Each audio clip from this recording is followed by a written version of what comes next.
क्या आपने कभी सोचा है कि चंद्रयान-3 सिर्फ एक मिशन नहीं था, बल्कि वो कहानी है जो भारत की हिम्मत, तकनीकी चुनौतियों और चांद के उन हिस्सों की जहां अब तक कोई नहीं पहुंचा। आज हम जानेंगे चंद्रयान-3 के पीछे का असली सच, वो सभी बातें जिन्हें शायद आपने नहीं सुना होगा, वो विज्ञान जो वैज्ञानिक जर्नल्स में है, वो अपडेट्स जो अभी अभी सामने आए हैं और वो भविष्य की योजनाएं जो इस मिशन से शुरू हुई हैं। तो वीडियो अंत तक जरूर देखें, क्योंकि अंत में एक बड़ा सवाल है, चंद्रयान-3 के बाद अगला कदम क्या होना चाहिए और क्या सच में हम मानव को चांद पर भेजने की दिशा में हैं। सबसे पहले जानते हैं कि चंद्रयान-3 आखिर है क्या। ये भारत का तीसरा चांद मिशन है, जिसे इसरो ने लॉन्च किया था 14 जुलाई 2030 को श्रीहरिकोटा से।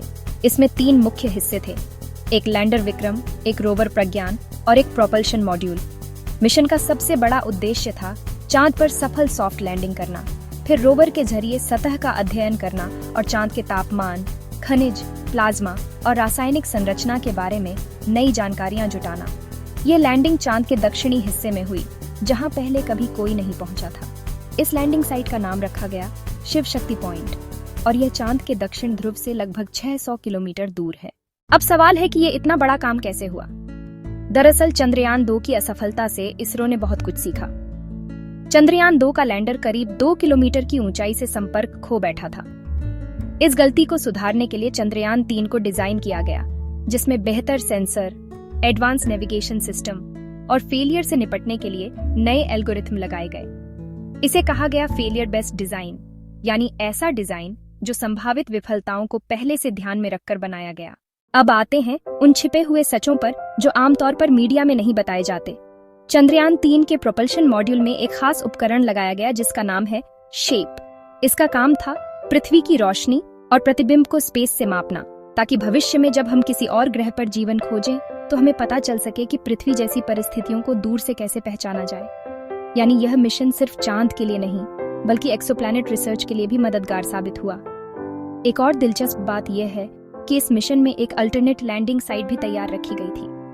अगर किसी वजह से मुख्य जगह पर लैंडिंग न हो पाए तो इस जगह पर उतरने की योजना थी। वैज्ञानिकों ने इस साइट पर भी काफी अध्ययन किया और पाया कि ये जगह भी वैज्ञानिक दृष्टिकोण से बहुत खास है। इतना ही नहीं, फरवरी 2025 में रिपोर्ट सामने आई कि लैंडर विक्रम ने एक छोटा सा हॉप किया था, यानी वह सतह से कुछ सेंटीमीटर उठा और फिर वापस आकर बैठ गया। यह चीज पहले मिशन डॉक्यूमेंट्स में साफ तौर पर बताई नहीं गई थी और जब यह खबर आई तो सबको चौंका गई। इससे यह साबित होता है कि लैंडर की तकनीक में और भी ज्यादा क्षमताएं छिपी थीं। अब बात करते हैं चांद की मिट्टी और वहां पाए गए तत्वों की। शिव शक्ति पॉइंट का इलाका करीब 3.7 अरब साल पुराना है। यहाँ पर प्रज्ञान रोवर ने जो डेटा भेजा, उसमें यह पता चला कि वहाँ सोडियम और पोटेशियम की मात्रा बहुत कम है, लेकिन सल्फर उम्मीद से कहीं ज्यादा है। यह खोज चांद की रासायनिक प्रक्रियाओं को समझने के लिए बेहद अहम है। इसके अलावा ऐसे संकेत भी मिले कि पानी बर्फ केवल ध्रुवीय क्रेटरों तक सीमित नहीं, बल्कि कुछ और जगहों पर भी हो सकती है। 2025 तक आते आते इस मिशन से जुड़ी कई नई घोषणाएं हुईं। इसरो ने वैज्ञानिकों और रिसर्चर्स के लिए चंद्रयान-3 के सारे डेटा को सार्वजनिक कर दिया है, ताकि दुनिया भर के वैज्ञानिक इसका विश्लेषण कर सकें। शोध प्रस्ताव भेजने की अंतिम तिथि अक्टूबर 2025 रखी गई है। इसका मतलब है कि आने वाले सालों में हमें चंद्रयान-3 से और भी नई खोजें सुनने को मिलेंगी। इसके अलावा अंतर्राष्ट्रीय खगोलीय संघ ने शिव शक्ति पॉइंट नाम को आधिकारिक मंजूरी भी दे दी है और जुलाई 2025 में मिशन की दूसरी वर्षगांठ मनाई गई। यह वाकई ऐतिहासिक है कि भारत ने इतने कम बजट और सीमित साधनों में इतना बड़ा वैज्ञानिक कारनामा कर दिखाया।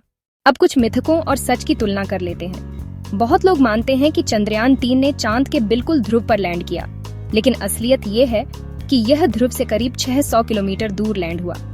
कई लोगों ने सोचा कि प्रज्ञान महीनों तक काम करता रहा, जबकि सच्चाई ये है कि उसे सिर्फ 14 पृथ्वी दिनों के लिए डिजाइन किया गया था। रात आते ही अत्यधिक ठंड के कारण उसका काम रुक गया। इसी तरह बहुतों को लगा कि पानी बर्फ तुरंत खोज लिया गया, जबकि हकीकत यह है कि केवल शुरुआती संकेत मिले हैं, जिन्हें और रिसर्च की जरूरत है। तो आखिर यह मिशन इतना महत्वपूर्ण क्यों है? सबसे पहले तो इसने भारत को दुनिया की उन चुनिंदा ताकतों में शामिल कर दिया जिन्होंने चांद पर सॉफ्ट लैंडिंग की है। दूसरा, इस मिशन ने दिखा दिया कि कम बजट में भी उच्च तकनीक से बड़े वैज्ञानिक लक्ष्य हासिल किए जा सकते हैं। तीसरा, यह शिक्षा और विज्ञान के क्षेत्र में युवाओं के लिए प्रेरणा है। और चौथा, इसने आने वाले अंतर्राष्ट्रीय सहयोग और नए मिशनों की नींव रखती है। अब सवाल उठता है कि आगे क्या? चंद्रयान 3 के बाद संभावनाएं और भी ज्यादा बढ़ गई हैं।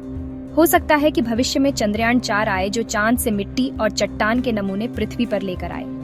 हो सकता है कि गगनयान मिशन की सफलता के बाद भारत मानवों को भी चांद पर भेजने की तैयारी करे। और हो सकता है कि हम चांद पर स्थायी रिसर्च स्टेशन भी बना सकें। तो अब बड़ा सवाल आपसे, क्या हमें अगला कदम उठाना चाहिए और चांद पर मानव मिशन करना चाहिए, या फिर पहले और गहराई से वहां की सतह, पानी, बर्फ और संसाधनों को समझना चाहिए? अपनी राय जरूर बताइए। तो दोस्तों, चंद्रयान 3 सिर्फ एक मिशन नहीं था, बल्कि यह हमारे लिए एक विजन है। यह दिखाता है कि संकल्प और विज्ञान से हम वो कर सकते हैं जो पहले असंभव लगता था। अगर आपको यह वीडियो पसंद आया हो तो इसे लाइक करें, चैनल को सब्सक्राइब करें और कमेंट में बताएं कि आपको कौन सा सच सबसे चौंकाने वाला लगा। अंत तक देखने के लिए धन्यवाद। वैसे आप बताइए कि आपको अगली बार किस टॉपिक पर वीडियो चाहिए।